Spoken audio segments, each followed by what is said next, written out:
Okay, well, it did rain off and on last night, and it's rained off and on this morning. The forecast looks a little better than it did, so we'll see how it goes. I'm really not looking forward to this section. The next option I have to camp isn't for 26 miles. There's a big dead spot. It's basically where I am. There's a camp in a mile, then 10 miles to a park, and then, another 15 past that. So that's gonna kind of suck today, but not sure what else I can do. There's not even options to stay in hotels because Keystone Heights seems to have pretty much nothing.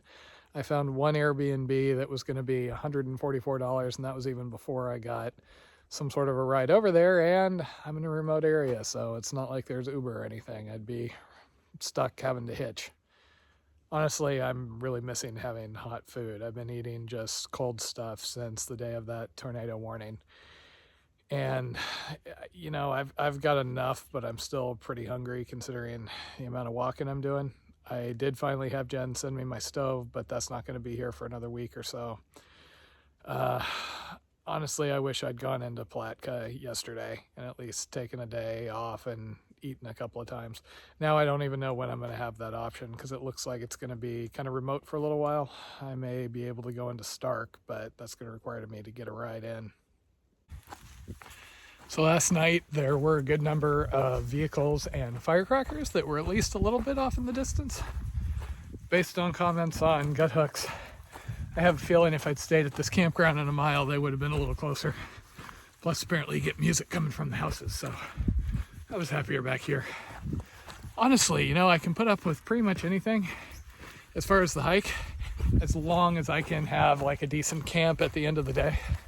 That's why I'm really struggling with these rural sections where I don't even know if I'm going to be able to camp. I may have to stealth behind some little, sign like at Shark Valley, which is just kind of awkward and miserable.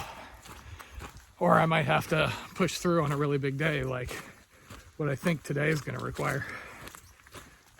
Also, everybody talks about Ocala, and Ocala was a really nice section. I mean, I had a couple of days of unbroken wilderness, which is something I appreciate more than you can believe after this whole experience in the Keys and the Florida Trail.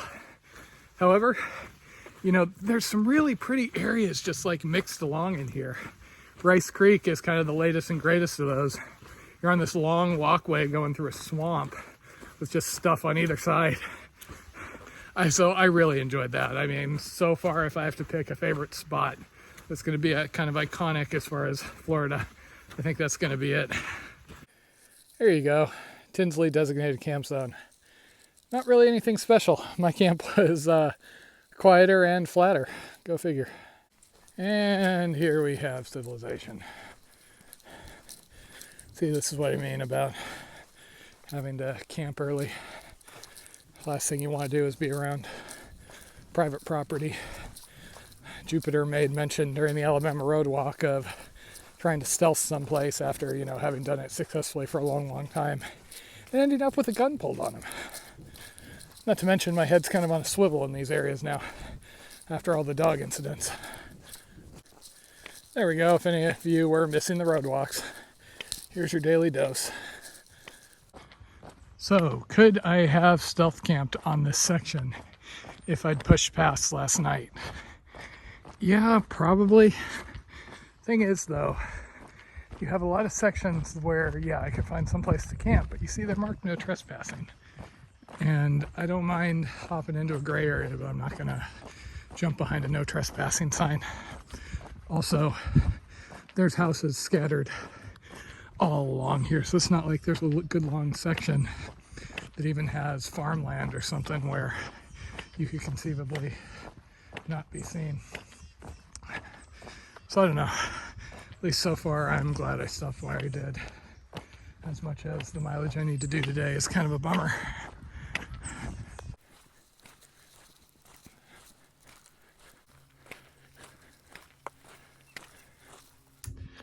So I'm here at the park taking a bit of a break so I can charge my battery.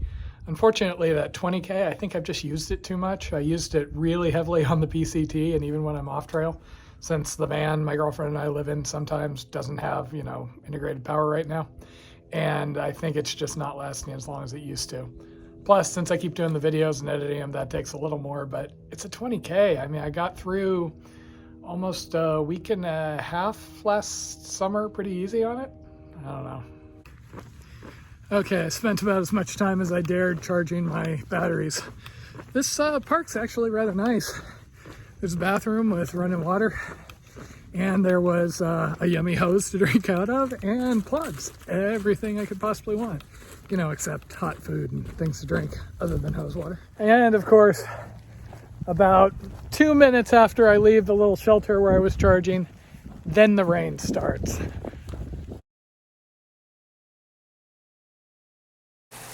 Good times.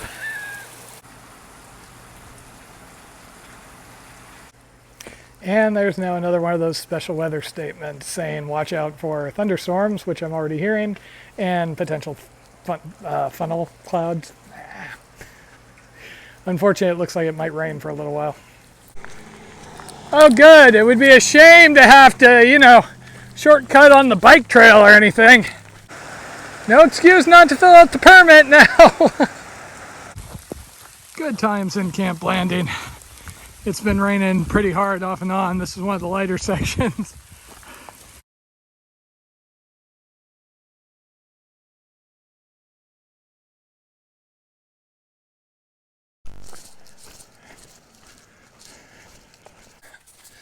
So I'm on roads here, but they're not paved, and I've almost had to get my feet wet a couple of times. Well, wetter than they already are. So I mean, on one hand, when the rain hits, it can be kind of rough, especially when it's a really hard storm like today. But on the other hand, I tend to move fast because I'm hiking in heavy rain. It's not like I'm going to stop unless I absolutely have to. Okay, time to get some food, hopefully. And then there should be a campsite within a mile or two. Okay, sadly, that gas station did not have anything hot other than some really questionable sandwiches that you could microwave. So, I've got cold stuff. And the beer, more because it felt like I should than I went, oh, that beer sounds good. Road walking across Florida. Okay, time to disappear into the bushes again, apparently. What's that? Did I want to get my feet soaking wet right before camp? No. Does this trail care? Not today. Well, I'm guessing this is my designated campsite. Assuming I can find a dry spot. It's been raining quite a bit today, so it's a little on the soggy side. Well, looks like I'm kind of sharing my campsite today. Unfortunately, the official campsite here is pretty much underwater. The very few spots that seem to be mostly dry are covered in thorns and anthills. So I'm just gonna set up here. I don't think anybody's gonna bother me. And I'm done. Long day, wet day. So I'm finally in my tent, I'm in dry clothes, and dinner is beef steak sticks and a cold beer because I don't have enough cold stuff here. I am really going to enjoy getting my stove back in however many miles. Okay, so once I got in my tent, it was actually quite nice. It kept raining, but I was able to get into dry clothes. Unfortunately, it's now morning, so I'm going to have to put on at least some wet clothes and get back to hiking.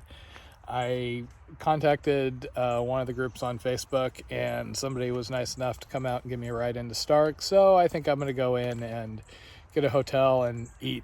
I mean, honestly, I can hike more. It'd be nice to dry things, maybe do some laundry.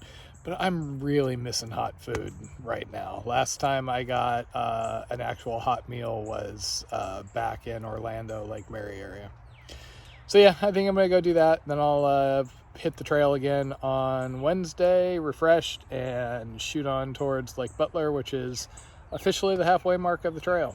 Not of my trail. And, you know, I've already done 700 miles because of the Keys part. But still, it's a mark along the way. The worst part of rain hikes is having to get back into wet clothes and pack away a wet tent in the morning. I think I'm actually going to wear my short sleeve. I only have about 6 miles until I'm going to get picked up, and my shirt is soaked and cold. Pretty much everything is after yesterday.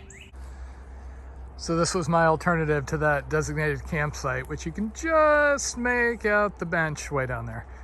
It was underwater. The only spots I could set up on had fire ant nests, and so I found this and it worked. I actually had an interesting array of critters coming by in the dark. All hell was breaking loose, maybe about 9 o'clock. Stuck my head out, and it was a whole family of possums. So I have soaking wet shoes, soaking wet socks, soaking wet shorts, dry underwear, and a dry short sleeve shirt, and I'm probably just going to wear this jacket because I tried to put on my normal hoodie. It's still soaking wet and cold. So when I pack things up when it's been raining or when I've got things wet, I basically have dry and wet storage. So inside that trash bag is all my dry stuff, my electronics, my extra layers, my sleeping bag, etc. And then anything that's just too far gone and there's no point in trying to contain it, that goes on the outside. So the pack gets wet, but the important things always stay dry, even if you're in downpours for 2 days, just to pull an example out of thin air. Who needs coffee when you can start out your day by sinking your feet into cow field runoff? Oh.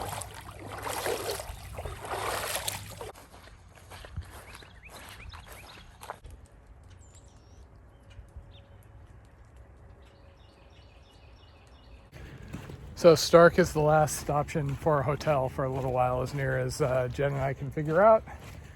So good chance to stop and dry things out. Unfortunately, I usually try and find hotels that have laundry. This time, the only hotel that had laundry didn't look as nice as the one I ended up picking. Got a pretty good deal on a room at the Best Western. And they have breakfast, and their coffee's not as good as the Holiday Inn, which still isn't as good as any coffee shop I've been to, basically. But it's passable. So I've got 2 nights at Best Western in Stark, and I'm probably going to have to do about a 3.5 mile hike down to a laundromat to go do laundry. I could just do hiker laundry, but my stuff needs to dry.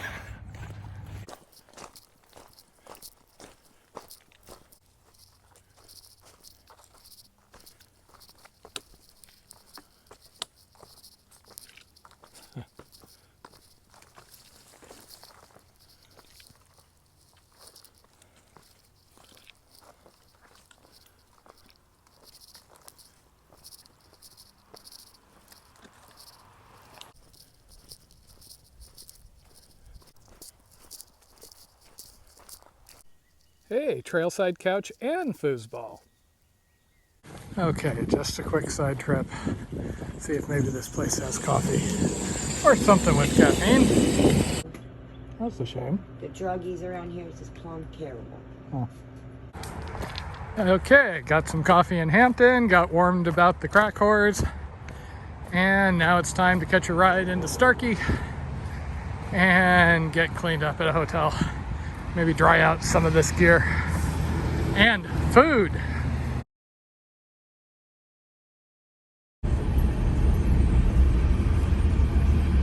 Okay, got in at around 11:30, and the guy at the lobby made an exception and checked me in early. So I'm relaxed in the room, about to go soak in a nice long hot tub for a while.